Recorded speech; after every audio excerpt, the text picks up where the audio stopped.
तपस्या की चर्चा सुनते ही जिन लोगों ने तपस्वी सम्राट सनमति सागर जी को देखा है उनका चेहरा स्मरण में आ जाता है। एक ऐसा तपस्वी अपने संसार में इस पंचम काल में हुआ है। तपस्वी सम्राट जिनको सनमति सागर जी बोलते थे। कितने लोगों ने उनके दर्शन किए हैं? अच्छा, बहुत सुंदर, अच्छी बात है जिन्होंने भी किए हैं। जिसने कभी मुंह से थूका नहीं, थूकने का जिसका त्याग था, जिसने मट्ठी के अलावा जीवन में लिया नहीं, केवल मट्ठा लेकर अपने जीवन की तपस्या करते थे। मैं जब उनसे मिला, आप विचार करके न रखना, मैंने उन्हें कभी लेटे हुए नहीं देखा। 2x2 का पाटे पर बैठे रहते थे। जब जाओ उसी पाटे पे सिमट जाएंगे, पैर नहीं फैलाए। एक ऐसा तपस्वी जिसको अपने जीवन में उन तपस्याओं को, तपस्या का नाम ही सनमत सागर हो गया। विचार करना, जब तक हम अपने जीवन में तपस्या को शुरू नहीं करेंगे, तपस्या को हम स्वीकार नहीं करेंगे, तब तक हम पक नहीं सकते। वैसे तो जितने भी दिगंबर संत हैं वो सब अपनी अपनी तपस्याओं को कर कर आगे बढ़ने का प्रयास करते हैं। मैं हमेशा कहता हूँ जो 4 लाइनें, तपा हो आग में वही स्वर्ण चौका है, तपा हो आग में वही स्वर्ण चौका है, गुरु को पहचान ले वही नर अनोखा है। समय कम है, कुछ पुण्य कमा लो मेरे मित्रों, बनाया हर सांस में धोखा ही धोखा है, बनाया हर सांस में धोखा ही धोखा है।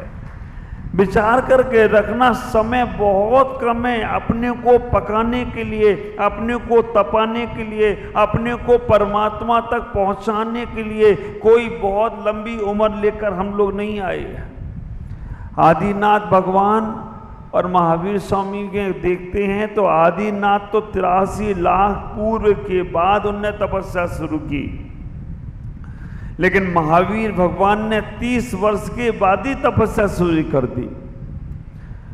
और हम लोग ना आदिनाथ के पास पहुंच पा रहे हैं, ना महावीर के पास पहुंच पा रहे हैं। अब नया क्या बताएं आपको? आप विचार करके रखना, ये तपस्याओं को समझने का प्रयास करना। जब तक तपता नहीं है तब तक कोई पकता नहीं है। जैसे ही वो मिट्टी का मटका अग्नि में रखा जाता है, अगर मिट्टी का मटका कुम्हार के चाक पर घुमाया गया, मिट्टी का आकार कुम्हार मटके का आकार दिया और ऐसा ही तुम्हें दे दिया जाए तो विचार करके रखना, पानी डालोगे मटका फूट जाएगा। और अगर उस मिट्टी के मटके को अग्नि रूपी ताप में तपा दिया जाता है तो मटका आदमी के पास जाता है तो वो मटका लोगों की भी प्यास बुझाता है और कभी अपने आप फूटने का प्रयास नहीं करता है। ख्याल करना, आदमी जब मटका लेके जाता है ना तो अपने से ज्यादा सुरक्षा मटका की करता है। कभी सफर में लेके जा रहे हो मटका तो आप उसे गोदी में संभाल के रखोगे, दचका लगे तो हमें लग जाए लेकिन मटके को नहीं लगना चाहिए। माता पिता ने तुम्हारे जीवन को मिट्टी का मटका तो बना दिया, मिट्टी का मटका तो बना दिया और मिट्टी के मटके में थोड़ा सा राग द्वेष होता है, थोड़ा सा ईर्ष्या का भाव आता है, थोड़ा सा काम क्रोध मान माया की अगर हमारे अंदर ठमक पड़ती है तो मिट्टी का मटका टूट जाता है। लेकिन जो व्यक्ति सम्यक दर्शन को प्राप्त कर ले, जो व्यक्ति धर्म को स्वीकार कर ले, वो मटका पक जाता है और मटका पकने के बाद जल्दी से फूटता नहीं है। लेकिन जो व्यक्ति गुरु को स्वीकार कर ले, अपने जीवन में संयम को स्वीकार कर ले, वो मिट्टी का मटका नहीं रहता है, वो धातु का मटका बन जाए तो कोई आश्चर्य की बात नहीं होगी। विचार करके रखना, मिट्टी का मटका हमें बनाया, माँ बाप ने तैयार कर दिया, हमने धर्म को स्वीकार कर लिया, हमने अपनी इस मटके को अग्नि में तपा लिया, लेकिन जैसे ही हमने अपने आप को, जीवन को गुरु के प्रति समर्पित कर दिया तो हमारा ये मटका स्टील का हो गया, हमारा ये मटका तांबे का हो गया, पीतल का हो गया, चांदी का हो गया, सोने का हो गया। कैसे? जैसे ही हमने गुरु को स्वीकार किया तुम्हारा मटका धातु का बन गया। अब कितना भी मटका पटका जाए फूटेगा नहीं। आप विचार करना। और जैसे ही तुमने व्रतों को स्वीकार किया कीमत बढ़ गई, तुम्हारा मटका धातु में ताम्र धातु का हो गया। और जैसे तुमने घरवार छोड़ा, अपने वस्त्रों को बदलकर ब्रह्मचारी आप विचार करके रखना, छुल्लक जी एलक जी बन गए, मटका तुम्हारा चांदी का हो गया। और जैसे तुमने निर्गंत भेष धारण किया तो तुम्हारा मटका इस सोने का हो गया हो तो कोई आश्चर्य की बात नहीं। विचार करना, हमारी भारतीय संस्कृति है, कांच की संस्कृति नहीं है हमारी भारतीय संस्कृति। हमारी भारतीय संस्कृति धातु की संस्कृति है। विदेश से एक विदेशी सम्राट भारत आया, विदेश से एक विदेशी सम्राट भारत आया और एक बहुत सुंदर सा गुलदस्ता लेकर आया। भारत के प्रधानमंत्री को वो गुलदस्ता दिया, कहा ये हमारे यहाँ की मैन्युफैक्चरिंग है, मेरे यहाँ का ये बहुत सुंदर सा गुलदस्ता है। वो जैसे वो गुलदस्ता दिया, कांच का गुलदस्ता था, भारत के प्रधानमंत्री ने वो गुलदस्ता को फेंक दिया, नीचे फेंका, वो कांच का गुलदस्ता टूट के चूर चूर हो गया। जो विदेश का मंत्री आया था उसने कहा आपने मेरा अपमान किया, मेरी भेंट को तोड़ दिया, आपने ऐसा क्यों किया? उन्होंने कहा मैं अपने यहाँ का एक गुलदस्ता भेंट करता हूं। जब भारत के प्रधानमंत्री ने वो गुलदस्ता धातु का भेंट किया, स्वर्ण का गुलदस्ता भेंट किया, विदेश के मंत्री ने कहा इनने हमारे गुलदस्ते को तोड़ा तो मैं इसके भी तोड़ूंगा, और ऊपर से फेंक दिया। भारत के उस गुलदस्ते का कुछ बिगड़ा? कुछ नहीं बिगड़ा।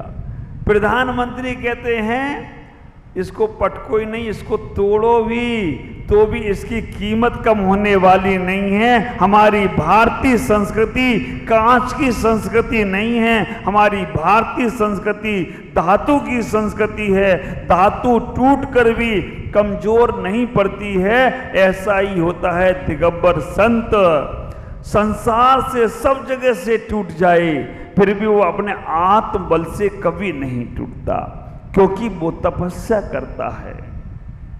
विचार करना, जब तक तुम तपस्या को स्वीकार नहीं करोगे तब तक तुम अपने अंदर निखार नहीं ला पाओगे।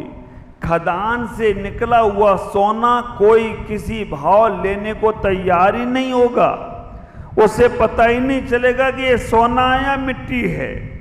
खदान से निकला हुआ सोना किसी को पता नहीं चलता है, लेकिन जब वो सोना तपा दिया जाता है तो वो सोने को इतनी कीमत बढ़ती चली जाए तो कोई आश्चर्य नहीं होगा। तुम्हारी कीमत तुम्हें नहीं मालूम, तुम्हारी कीमत तुम्हारे माता पिताओं को भी नहीं मालूम, क्योंकि तुम अभी खदान में ही पड़े हो। कुछ हमारे साधक पंकज भाई, महेंद्र भाई, संपत भाई, इनका दूसरा नाम कल ही मालूम पड़ा, शशि भाई भी। आप विचार करके रखना, कुछ मेरे 10 उपास वाले साधक, कुछ 16 उपास वाले साधक, कुछ 32 उपास वाले तपस्वी अगर हों तो मंच पे बैठेंगे। मैंने बोला भी था, विचार करके रखना, जो ये तपस्वी हैं इन्होंने अपने आप को थोड़ा पहचानने का प्रयास किया तो आज इनकी कीमत इतनी बढ़ गई है कि लोग इनके लिए गीत गाने लगे हैं, लोग इनके लिए भजन गाने लगे हैं, लोग इनके लिए उत्सव और महोत्सव मनाने लगे हैं।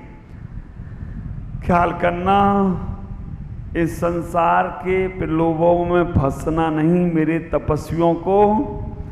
ये तो सामान से भजन गीत गा के कल के बाद परसों के बाद टाटा बाय बाय करेंगे।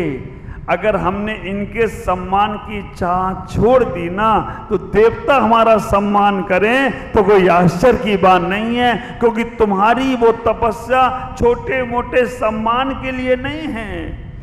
ख्याल करके रखना, जो तपस्वी आज तपस्या कर रहे हैं ये केवल तुम्हारे सम्मानों के लिए नहीं कर रहे हैं, ये केवल अपनी आत्मा की शक्ति को निकालने के लिए कर रहे हैं।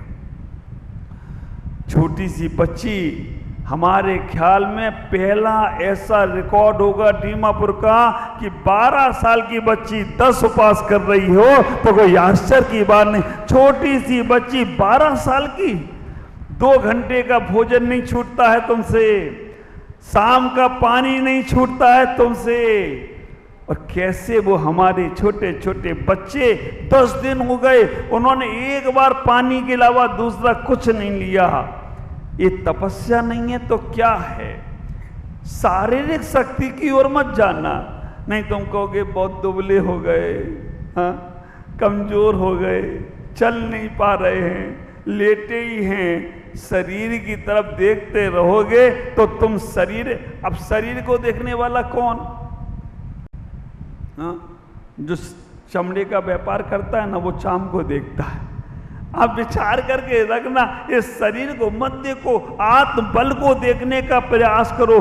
जो बच्चे, जो लोग दिन में रात में कभी भी खा लेते थे, आज उन्होंने 10 दिनों से 16 दिनों से 32 उपवास वालों का आज 27वां उपवास है।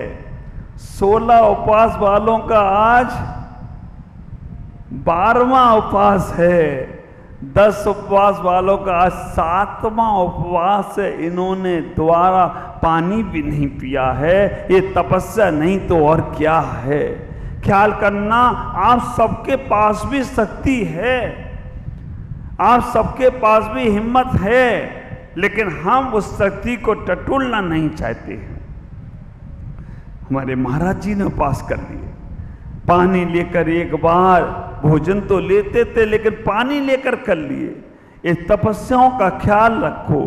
हमें अपने जीवन में इतना ही विचार करना, आचार्यों ने कहा है तपस्या बहुत महत्वपूर्ण है।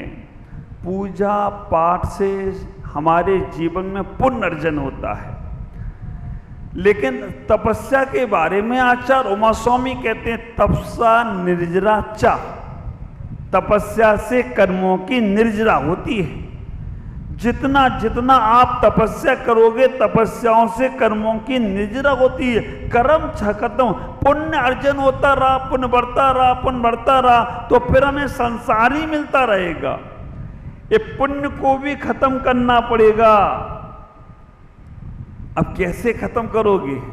महाराज पुण्य से हमें संपदा मिली, हम संपदा दान धर्म में लगाएंगे तो पुण्य और बढ़ जाएगा।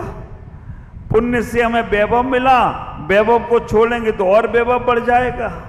ख्याल करना, पुण्य पाप दोनों से जब रहित होगे तब तुम्हें मोक्ष मिलेगा। पुण्य और पाप, पाप को तो समाप्त कर दिया लेकिन पुण्य को हमें समाप्त नहीं करना है। पुण्य के फल को भोगना नहीं है, पुण्य के फल को देखना है। और इच्छा निरोधा तपा, जो इच्छाएं होती हैं उन इच्छाओं को नियंत्रण करो, उन इच्छाओं को तोड़ने, उन इच्छाओं को समाप्त करो। आज आदमी अपनी इच्छाओं से, अपनी अपेक्षाओं से, अपने महत्वाकांक्षाओं से दुखी है। इच्छा निरोधा तपा, इच्छाओं से, इच्छाओं का निरोध करना ही तप है। इंद्रिय निरोधा तपा, इंद्रियों को जीतना, इंद्रियों को निरोध करना वो भी तप है। कर्म क्षप्यते इति तपा, जो कर्म को क्षय करे वो भी तप है। और सबसे बड़ी बात बोल दी, तपसा निजरा चा। बहुत सुंदर। बैठेंगे, हमारे अनिल भाई कुछ बोल रहे हैं, आप विचार करना। क्या बोले अनिल भाई? हाँ, बहुत सुंदर। आप विचार करके रखना कि हमारे जीवन में अभी वर्तमान में वो बोल रहे प्रसन्न सागर जी का तप, उनका तप अंदर की साधना के लिए हो रहा है।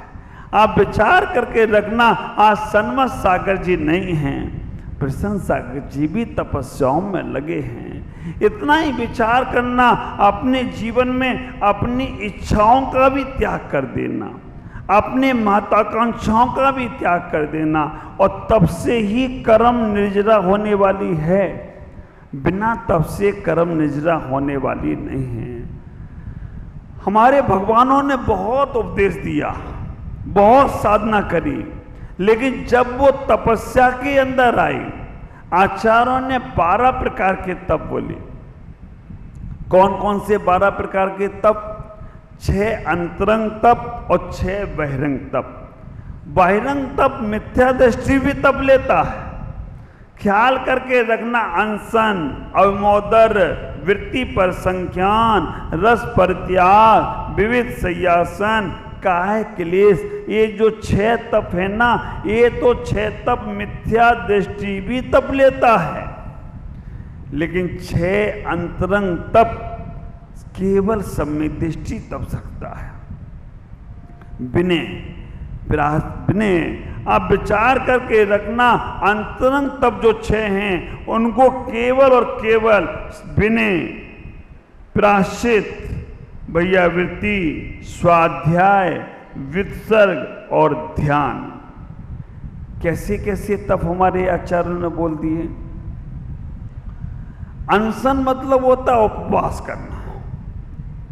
अनशन का मतलब होता है भोजन नहीं करना। हमारे सभी तपस्वी जो यहाँ बैठे हैं, भोजन का त्याग करके बैठे हैं। अंतरंग में भी कोई भावना नहीं चलना चाहिए। अमोदर का मतलब होता है भोजन से कम खाना। अनशन, अमोदर। वृत्ति पर संख्यान का मतलब होता है विधि लेकर भोजन करना। आप ख्याल करना, रस पर त्याग का मतलब होता है भोजन में रस नहीं लेना। और भैया वृत्ति आदि को भी तप कहा। 6 साधुओं के जो तप हैं वो बहिरंग तप सभी लोग तप लेते हैं, लेकिन आप लोगों के कौन से तप हैं? ख्याल करो, हमारे मुनिराजों ने जो तप किए हैं, हमारे मुनिराजों की जो साधना हुई हैं, वो साधना उनके अंतरंग की साधनाओं को निकालने के लिए होती है। हम उन साधनाओं को बाहर से जोड़ने का प्रयास करें तो नहीं होगा। हमें इतना ही विचार करना है कि हमें अपने अंतरंग के तपों को हमें बहिरंग के तपों से जोड़कर उन्हें सम्मित का रूप देना है। अनशन, अन्वेषण नहीं करना। आज इतना ही। ओम नमः, जय गुरुदेव।